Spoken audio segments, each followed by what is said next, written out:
Hi everyone. So today I'm going to be talking to you about our last two synthesizing strategies, synthesizing the stakeholders and synthesizing the questions. But before I jump into any of that, I have a couple of reminders and a poem that I want to read to you guys. So don't forget, your rough drafts for peer reviews are going to be due Monday. By Monday night, you're going to have to be emailing them to me and your peer review partner, and they have to be a minimum of 2 pages. So meaning your introduction needs to have your background information, your thesis statement, and then your body paragraphs need to use a couple of the synthesizing strategies. You don't have to use all 3, but I definitely recommend trying to use 2 out of the 3. I'll show you how to send the email in a little bit, but before I get into that, like I said, I had a poem I want to share with you guys. The poem is called Pretty Ugly by Abdullah Shawib. I can't pronounce her last name, I'm sorry. I'm very ugly, so don't try to convince me that I'm a very beautiful person, because at the end of the day, I hate myself in every single way, and I'm not going to lie to myself by saying there's beauty inside of me that matters. So rest assured, I will remind myself that I'm a worthless, terrible person, and nothing you say will make me believe I still deserve love, because no matter what, I'm not good enough to be loved. And I'm in no position to believe that beauty does exist within me, because whenever I look in the mirror, I always think, am I as ugly as people say? Am I as ugly as people say? Because whenever I look in the mirror, I always think beauty does exist within me. I'm in no position to believe that I'm not good enough to be loved, because no matter what, I still deserve love, and nothing you say will make me believe that I'm a worthless, terrible person. So rest assured, I will remind myself that there's beauty inside of me that matters, and I'm not going to lie to myself by saying I hate myself in every single way, because at the end of the day, I am a very beautiful person, so don't try to convince me that I'm very ugly.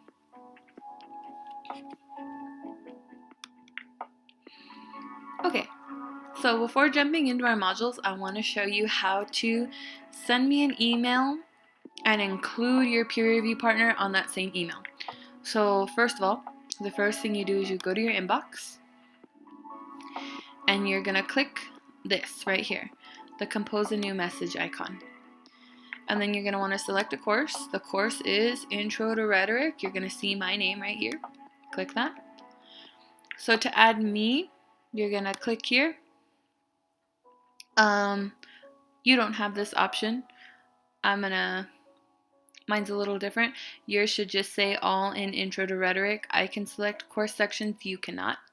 So what you want to do to add me is you're going to go to Teachers, and I am the only teacher, so you're going to click my name and it'll add me. And then to add your peer review partner, you click it again, and this time you go to Students, and you look for your partner and add them. So I'm just going to pick someone random and pick Xavier. And then for your subject, I want you to title it MC Peer Review Rough Draft. That way when your peer review partner logs in, the rest of the week, they can easily find your email with your rough draft. You do have to include a little message, so you can just say, hey Xavier, please find a copy of my of my rough draft attached. See you in class. Thank you, Miss Smith. Now to add the attachment, you're just going to click the little paper clip. And it'll bring up your documents, so I'm just going to randomly click one. So you double click it, and it'll upload it for you. And then when you're ready to send your email, you just click send. I'm going to click cancel, because I don't want to send Xavier a random email. But okay, so let's go ahead and jump into our modules for today. So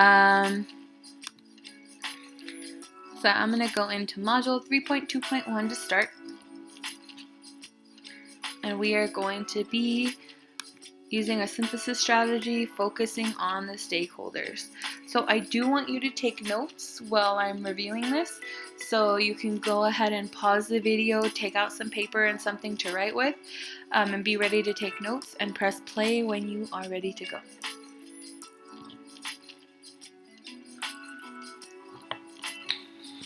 Okay, so Remember, when we're talking about synthesis strategies, we're talking about making connections between either the stakeholders or the viewpoints or the questions, so that we can show not just how there's varying opinions, but how those varying opinions connect to each other. So you, by now, should have hopefully found your viewpoint articles. If you remember, you need a minimum of 3 articles for your Mapping a Controversy paper. You need 2 viewpoints. You likely want those 2 viewpoints to be in opposition of each other, so your articles probably shouldn't agree with each other, because then you're only going to be showing me one side of your argument. And then your third source needs to be an informational source that provides background information. Now, starting with the stakeholders is going to be one of the most obvious ways to synthesize, to make any kind of synthesis in your paper. If you remember, in the student sample that we looked at, the student included the stakeholders in their introduction. But in some cases, you might find that you have enough information to write a lot about your stakeholders. If not, you might want to mimic what they did for your first draft and find somewhere to plug that into the beginning of your paper. But, so how do you and what information do you include when you're trying to synthesize a stakeholder? So when you're trying to synthesize the stakeholders in your viewpoint articles, you want to start by introducing one stakeholder at a time. You want to explain that stakeholder's interests. You want to summarize their viewpoint. And then you want to explain your other stakeholders and relate the viewpoints to each other. Okay? Not only is it the most obvious, but it also is probably one of the most effective strategies you can use to create synthesis. And the reason this is because what this allows you to do is it allows you to show people's different interests, as well as some of their shared interests, and maybe their shared viewpoints or their differing viewpoints. So I'm going to show you an example to help you understand what I mean by this. Either shows you their shared interests or their opposing interests. So, for example, no other strategy will more clearly show us that petroleum industry executives favor hydrofracking because their companies stand to make a lot of money from this drilling technique, or that environmentalists oppose hydrofracking because they fear it will damage the local ecosystem, which they value deeply. So in this example here, the topic that we're discussing is hydrofracking.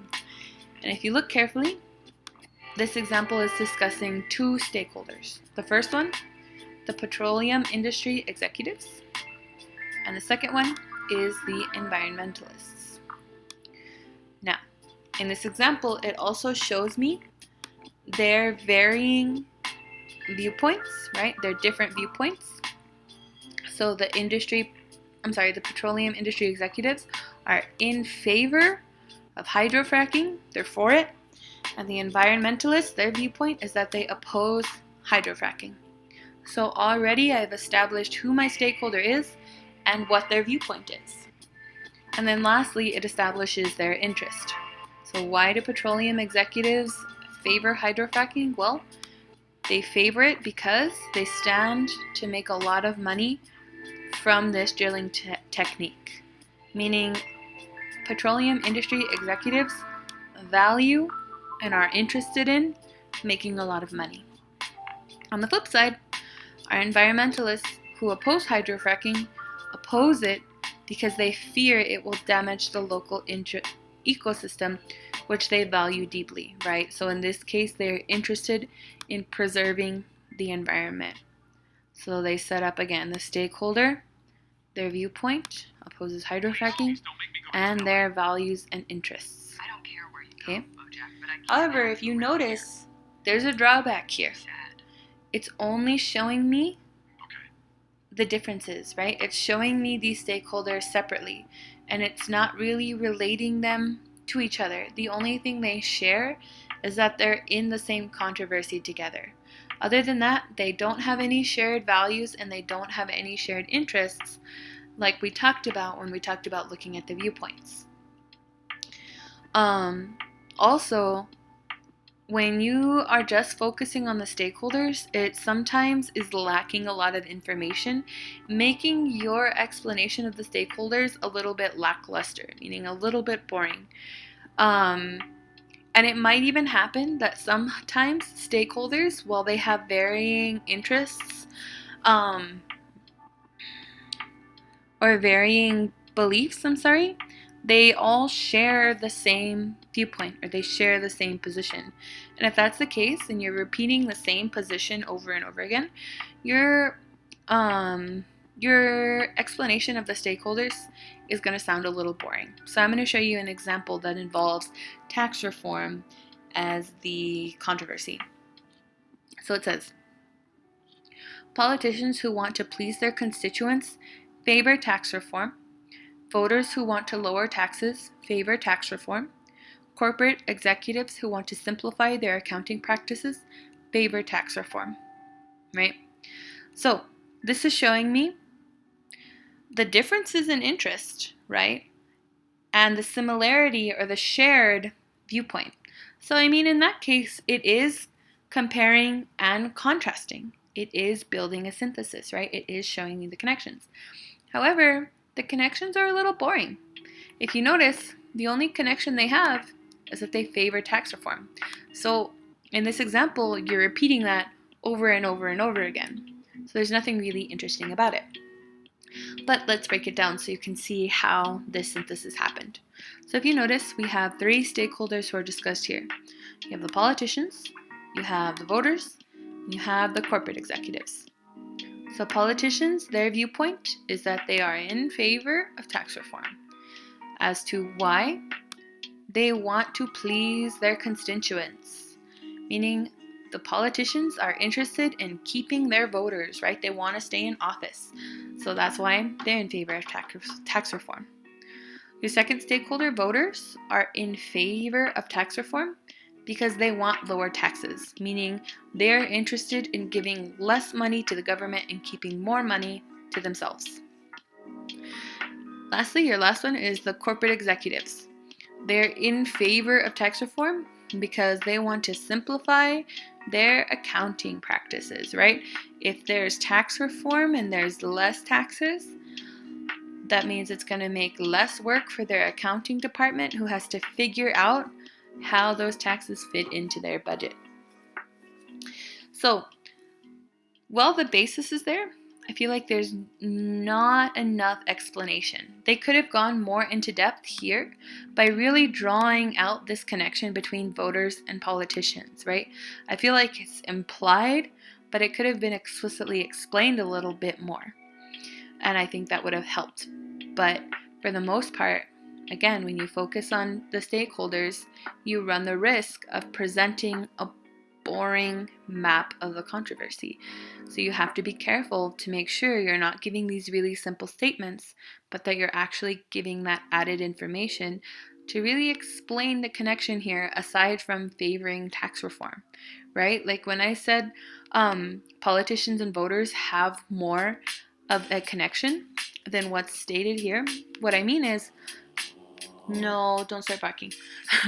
Politicians can use their platforms to convince and sway their voters more. And there's a way that you can explain that in a way that really fires people up, because people are fired up about politics. It all depends on how you present that to them. So, for this module, there is one activity. It's the class activity template body paragraphs that focus on stakeholders, and what it is it is a discussion post. So what you're going to do is you're going to copy paste this into the reply box, and you're going to fill in the blanks. Now, you do not have to do this. Remember, I'm presenting to you 2 strategies today. Since it's already going to be the weekend and you already have a rough draft due on Monday, I want you to turn in either 3.2.1 or 3.2.3. Now, in terms of writing your paper, you might end up having to use all 3, but for sake of turning something in, you can either do this one or the one that I'm going to talk to you about in a little bit. Okay? So, This little way you can either pause and take a break or stick with me, and I'm going to go to module 3.2.3.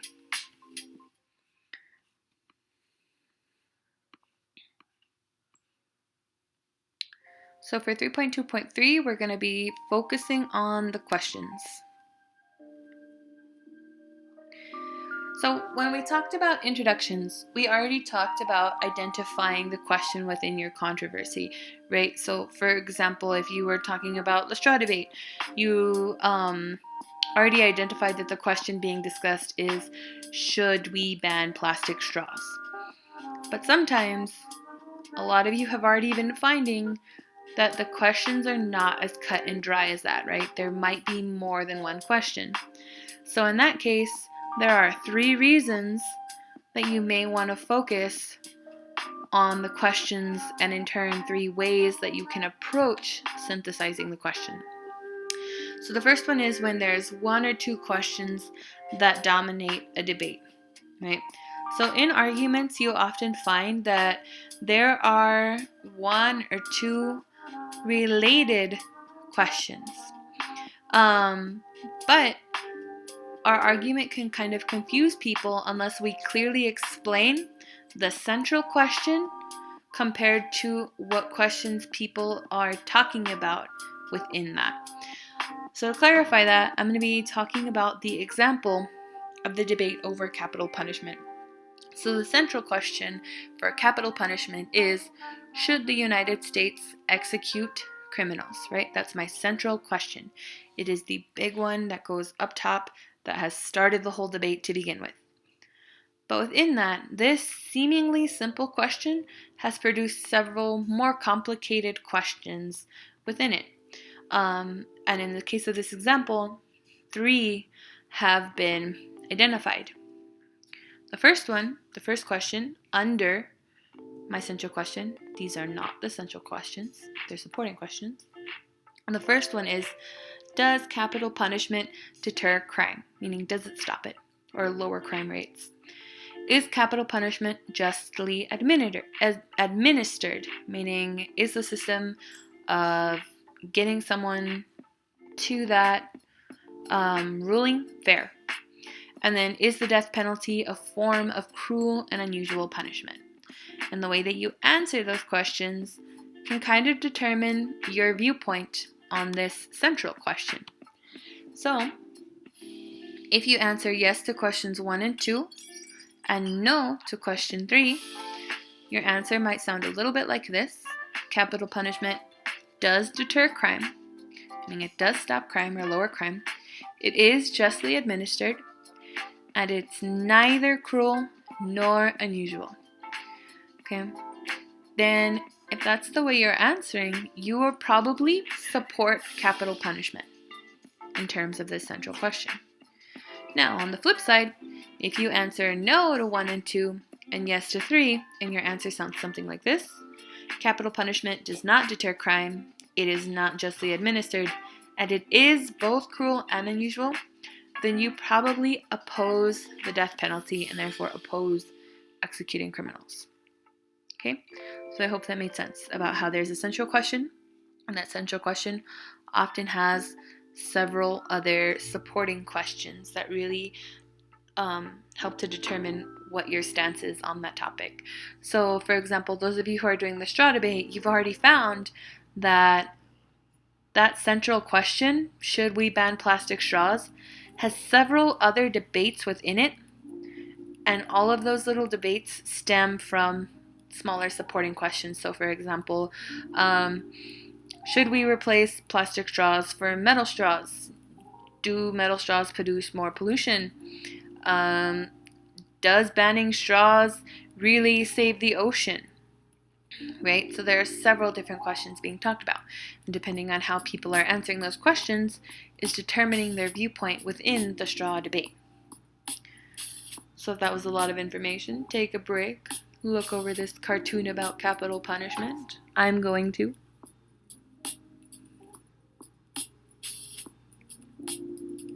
You probably can't see it. I also can't see it. Oh.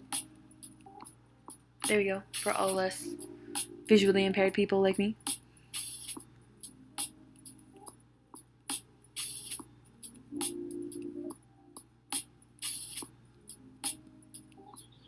Interesting. Okay. All right. Let's go ahead and move on. And let's talk about the second reason you should, or the second way that you can talk about synthesizing the questions. And that is when people seem to be talking past one another. And we've all seen that when people are having an argument, but they're not really acknowledging the other person's argument. And the reason that they're not acknowledging the other person's argument is because they're arguing over completely different questions to begin with. So in order for the debate to go anywhere, and in order for people to work towards any kind of agreement, we have to first argue about the same question. Okay? And when people aren't arguing about the same question, and they refuse to acknowledge someone else's question, that's what really draws debates out over many, many years. Because we can never agree on the answer to the question, right? So we're not even talking about the same one. So if you can show the different questions to your audience and you can explain why the debates have lasted so long and why it's hard to get people to find any points of agreement, it's really effective. So for example, in terms of the abortion debate, right? In the abortion debate, people are often approaching the debate from very different questions. They're not all even trying to answer the same question.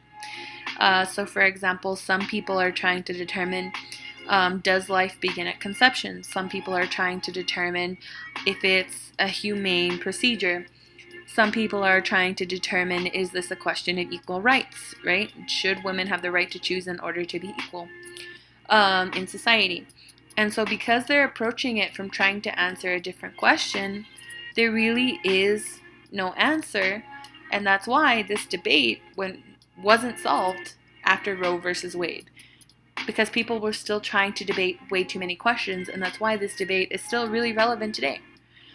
So if you can demonstrate that, then you can clearly map out the questions in your controversy and explain to your reader how long it's been going on. So some of you who might be talking about if climate change is real, you might find that it's been going on for a long time because there are a lot of questions that go into answering that central question.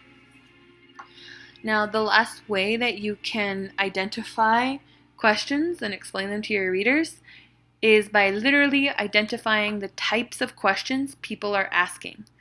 And we're going to do that applying stasis theory. And stasis theory is a level of questioning that has been around since ancient Greece. And the basic idea is that when people are arguing, they're arguing about 5 specific types of questions. So I'm going to talk to you a little bit about those and then give you an example involving a criminal case, because detectives and crime trials often employ stasis theory. And then I'm going to give you some examples using climate change. So the first type of question that you might be able to identify is a question of fact. And what that means is you're trying to identify what exists, what has existed, and what is likely to exist. Trying to literally lay out the facts for people. Often once you've identified the facts, people move into questions of cause and effect. So what causes are leading to what effects? And what effects tend to come from what causes?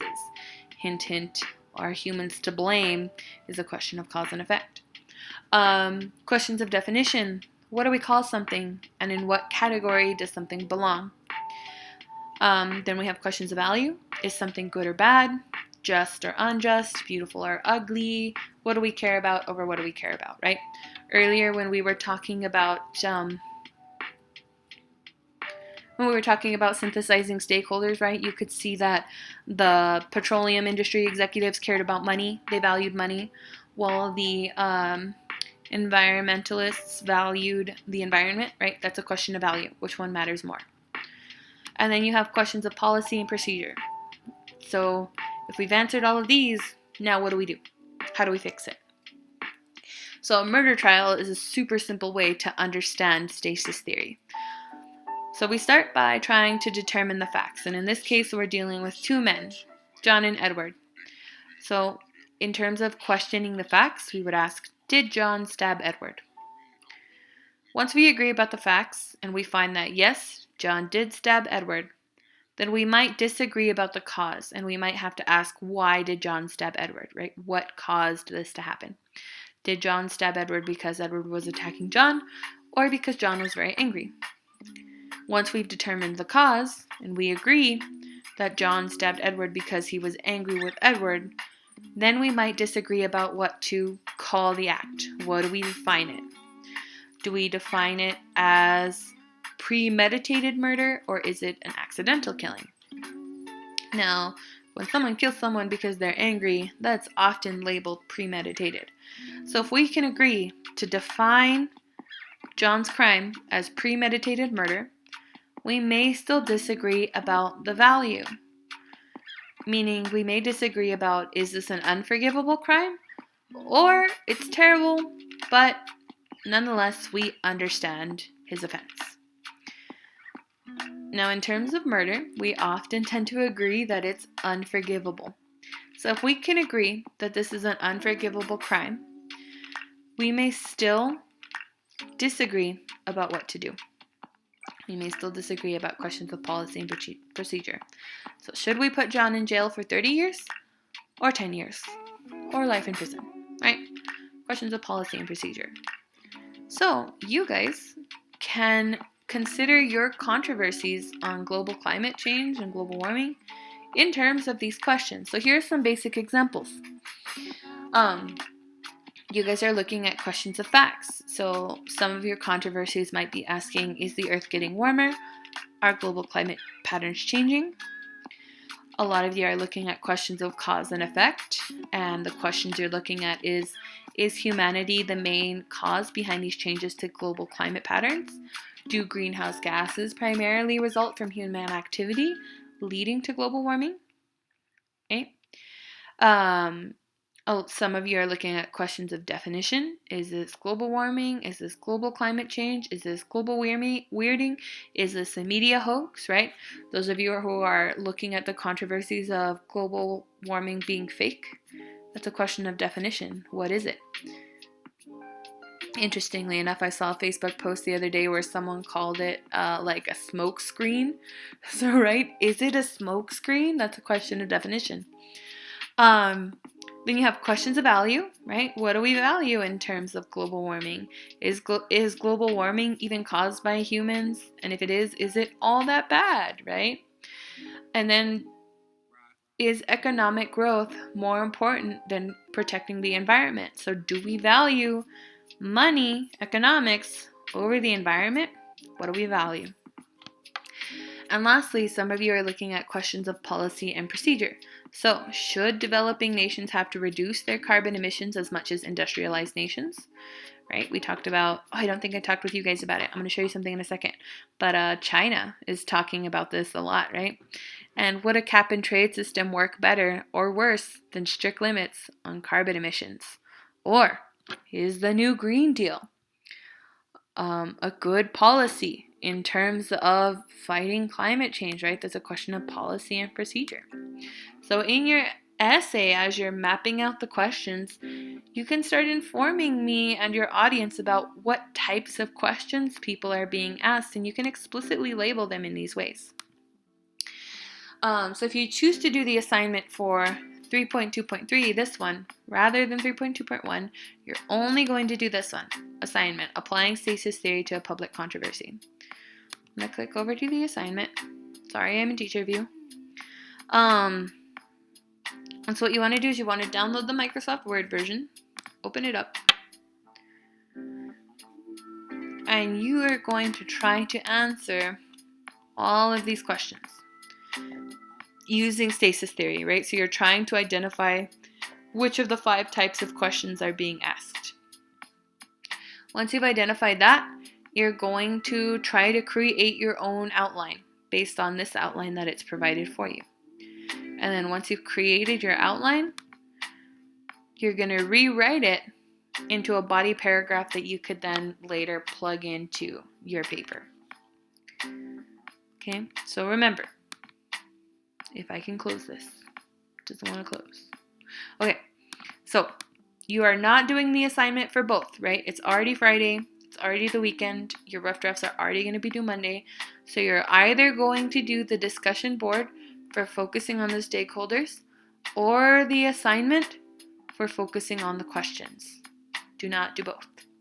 I do recommend doing both if you want to use both of them in your paper, but you only have to turn in one or the other. Okay? And if you have any questions about that, you can email me or contact me via Remind. Now, before I end the video, I mentioned something about China. So if you're interested in checking out what's going on currently in China, you can check out this website called CNN 10. And there's a little news segment here that I would love it if you guys checked out. I'm sorry if we did this, I can't really remember.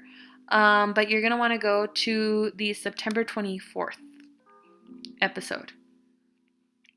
And you're going to want to watch this episode because it talks about, it talks about what's going on currently in China in terms of coal and coal's impact on the environment and switching to nuclear power to save the environment. Okay, so if that's something you're interested in learning more about, you can check that out here at cnn10.com. You scroll down and find September 24th. So don't forget, I probably have already emailed you your peer review partner, so make sure you check out who that is. You need to submit me either 3.2.1 or 3.2.3. And if you didn't finish my video from Monday, you need to finish the video from Monday, and you need to definitely turn in your focusing on the viewpoints activity that you were supposed to complete. Okay? And then yeah, rough drafts are due Monday at the end of the day. So if you have any questions, feel free to contact me, and have a great weekend.